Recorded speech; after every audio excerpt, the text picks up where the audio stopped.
Hi there, this is Debbie, and today I'm going to be sharing a video with you where I'm going to be doing some watercolouring. Now before I carry on and show you the video, I just want to say this is my version of what I can only think of to term messy videoing.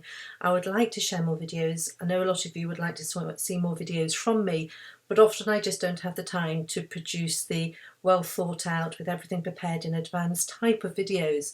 So this video is me just turning on the camera and going with it. I know I've got an idea in my mind what I want to do, but really I haven't got an overall plan and I've got nothing prepared.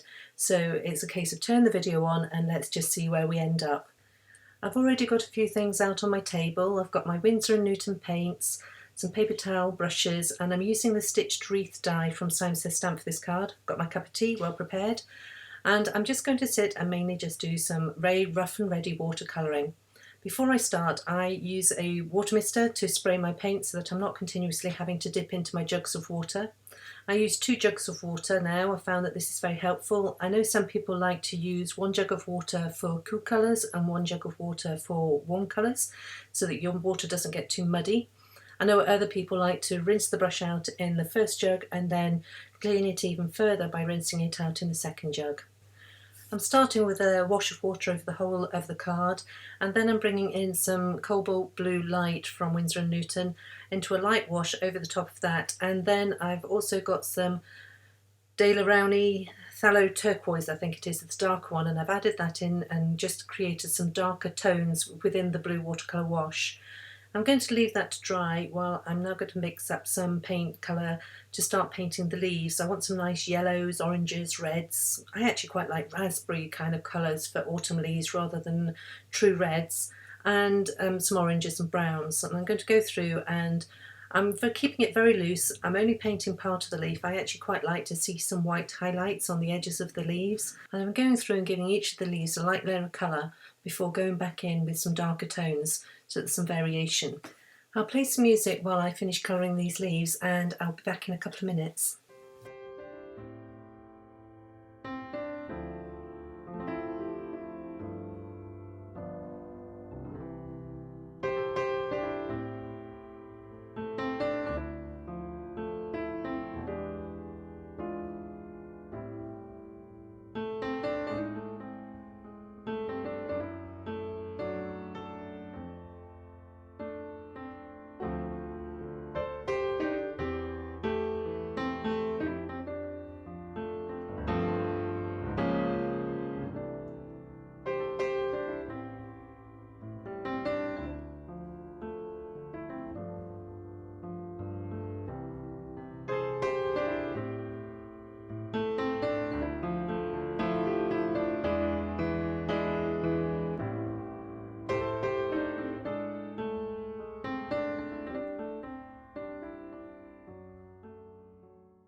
I've added a little more colour and some splashes of paints to the watercolour background before drying it off fully, and then I went back in again. I'm not sure whether I actually would have preferred if I stopped at that point, but I did go back in with some more of the deeper colours, putting a second layer over the top and then drying that off before starting to add some Perfect Pearls. I really like the way that Perfect Pearls softens watercolours, and I normally give it a good spritz of the Perfect Pearl solution and then dry that off and then add some more splatters, and that gives a slight bokeh look to the background.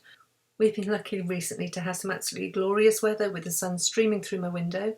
However, unfortunately that does create a few shadows, which I apologise for. Having dried off the background once more, I've then lifted the blue tape. I've done that by keeping a sharp angle and gently lifting it back.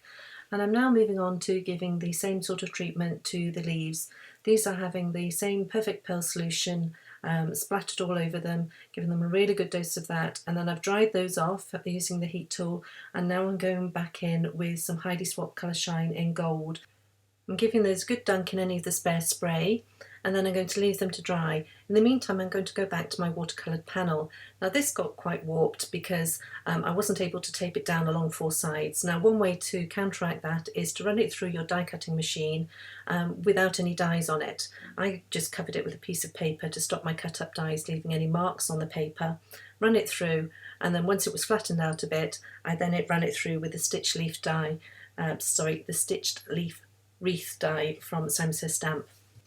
If you can see me fiddling with those leaves that were left over, I really like the fact that there was some of the blue splattered leaves from where I'd cut out the wreath and the white ones. I thought they make a nice combination and they may well appear in a card in the future. So I've gone ahead and I've scored a top folding card out of the same watercolour card, and I've also added lots of foam adhesive to the back of the panel and attached that to the top folding card. And now I've also added some more foam adhesive, added 2 layers of foam adhesive so that these leaves are sticking up above the base panel.